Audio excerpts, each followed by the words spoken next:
wararka ka imanaya dalka Hindiya ayaa sheegaya in muslimiinta halkaasi ku nool lagu hayo tacadiye fara badan oo ka dhanaca xuquuqda aadamaha taasina waxa xaqiijiyay wakaaladaha wararka ee ka imanaya qaaradda Asia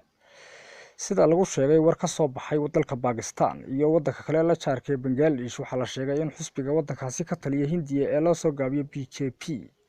Bharatiya Janata Party ee uu hogaamiyo ra'iisul wasaare Narendra Modi inay tacadiye aan kala go' lahayn ku hayaan muslimiinta ku dhaqan wadankaasi muslimiintan oo la daaladhacay muddo dhibaatooyin dhinaca aadaminimada ah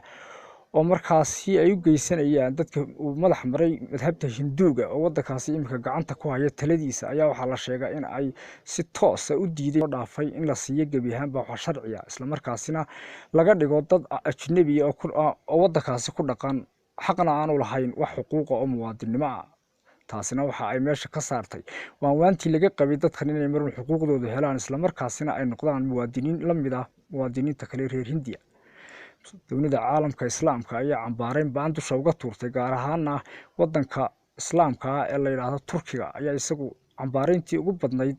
u mariyay hawada taasoo uu sheegay inuu mar walba la garab taagan yahay wixii karaankiisa suxufiyoore wararka xirbeegti Hargeysa